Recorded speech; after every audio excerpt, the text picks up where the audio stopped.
Bienvenue dans le JT du Parlement de la Fédération Wallonie-Bruxelles. Notre Parlement qui accueillait cette semaine des députés d'autres assemblées francophones, Parlement de Wallonie, Parlement régional bruxellois et Parlement francophone bruxellois, pour se pencher sur la thématique de la précarité étudiante. Cette matière et cette question revêt effectivement un caractère transversal, d'où la réunion de plusieurs parlements au sein du Parlement de la Fédération Wallonie-Bruxelles pour écouter des experts sur cette question.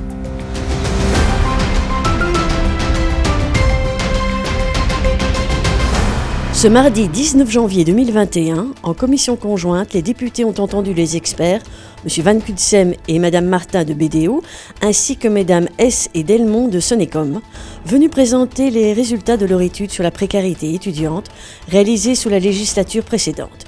Les députés nous font part de ce qu'ils ont appris. Pour moi, le point le plus important, c'est de tenir compte de la diversité des parcours des étudiants. Pourquoi ? Parce que souvent, on oublie qu'on est au croisement de plusieurs types de discrimination. Je pense évidemment à la discrimination en termes de classe sociale, de genre, de race aussi. Bref, on le sait, la précarité étudiante, elle est aussi le reflet de la pauvreté qu'il y a dans la société. La précarité étudiante est une réalité avec de multiples facteurs et de multiples composantes que la Covid-19 n'a fait que renforcer. On constate qu'au niveau du coût des études en tant que tel, il est relativement maîtrisé et que ce sont tous les coûts indirects qui impactent le budget des étudiants. Et donc nous devons travailler sur nos coûts d'études, c'est par exemple la durée des études et le décret paysage concrètement. La nécessité de faire travailler l'ensemble des niveaux de pouvoir sur la question de la précarité des étudiants puisque ça relève de plusieurs niveaux de compétences. C'est à la fois un sentiment de solitude et donc j'insiste aussi sur le fait que la précarité, ce n'est pas qu'une précarité financière. C'est aussi une précarité sociale, c'est aussi un isolement, c'est aussi une difficulté d'être. Nous allons proposer un certain nombre d'initiatives, nous allons aussi demander qu'on approfondisse un certain nombre d'idées, y compris dans les comparaisons avec les bonnes pratiques qui se font à l'étranger ou en Flandre. Le plus important, c'est que l'on ne considère pas les étudiants comme une île au milieu de l'océan société. Les étudiants font partie de la société. Ce que je retiens des auditions, c'est qu'aujourd'hui, c'est le lancement d'une mobilisation générale autour de la précarité étudiante, puisqu'il y a 4 parlements qui se réunissent pendant 2 mois pour aborder en fait tous les aspects multidimensionnels de la précarité étudiante. Et donc, c'est une mobilisation générale du Parlement et de tous ces parlements aujourd'hui qui commence et avec laquelle on espère pouvoir répondre et mettre en place des solutions structurelles. C'est l'objectif, évidemment, d'arriver à l'issue de ces auditions avec les acteurs, avec tout ce qu'on aura entendu qui nous auront été proposés, des pistes de solutions qui auront été mises sur la table, de trouver des solutions et des solutions structurelles, pas juste des réponses à l'un ou l'autre problème. Je pense que l'audition qu'on a eue aujourd'hui nous permet de voir non seulement que la précarité étudiante c'est un problème de longue date qui était déjà présent malheureusement avant la crise, et qu'en fait, malheureusement, la crise sanitaire a vraiment gravement renforcé toutes ces inégalités. Je pense que suite à ces auditions, on peut voir 2 choses. D'une part, je pense que la situation actuelle avec la crise du coronavirus, elle nous pousse à se poser des questions, des choix de société, de quelle est la société qu'on veut reconstruire après cette crise. On est vraiment face à un tournant et je pense que la jeunesse et les étudiants ont besoin de perspectives d'avenir. Ce que j'ai retenu des auditions, c'est que nos étudiants, cette nouvelle génération, elle est face à de grandes difficultés. Beaucoup d'étudiants doivent renoncer à des soins de santé. Donc pour moi, tout ça, ce sont des éléments qui sont à la fois alarmants, mais des éléments pour lesquels on doit maintenant apporter des réponses.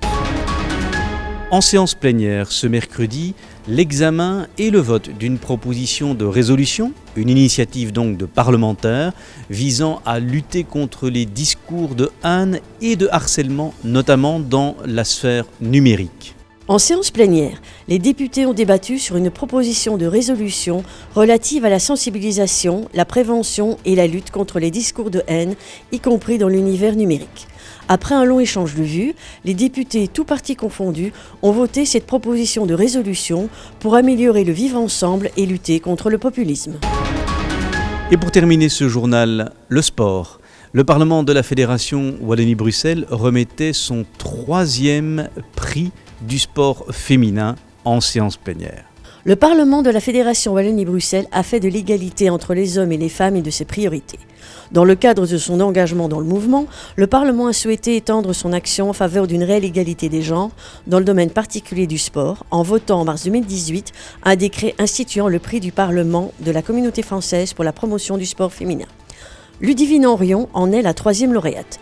Championne de Belgique de cyclisme sur route en 2007 et 2009, elle se consacre aujourd'hui à la promotion du cyclisme féminin, notamment via son engagement au sein de la Fédération cycliste Wallonie-Bruxelles et la création d'une équipe pour dames élites, la Bingo Wallonie-Bruxelles Ladies. J'ai roulé jusqu'en 2012, donc j'ai fait les Jeux Olympiques à Londres en 2012 et puis alors j'ai arrêté parce que j'avais estimé que j'avais atteint tout ce que je pouvais atteindre. Je continue dans le cyclisme féminin en essayant de le développer de l'autre côté de la barrière. Bingo Wallonie-Bruxelles, donc c'est le premier club exclusivement féminin, donc on va travailler en collaboration avec l'équipe des hommes Bingo Wallonie. Ça permettra à plusieurs filles de rouler en Wallonie. Donc jusque maintenant, les filles qui voulaient rouler des plus grosses courses devaient se rapatrier un peu en Flandre. Et du coup, là, on leur laisse la chance de pouvoir évoluer en Wallonie. Ça permettra aussi d'attirer plein de nouvelles femmes, on espère en tout cas, vers le vélo et vers la compétition aussi pour atteindre un jour, on l'espère, les sommets. On est un Parlement engagé dans E4SHE, qui est un programme de l'ONU sur l'égalité des genres. Nous avons voté un décret sur le même thème. Après, il faut passer de la parole ou des textes aux actes. Nous voulons reconnaître la femme dans toutes ses fonctions égalitaires, que ce soit sociale, que ce soit culturelle, que ce soit économique ou encore sportive.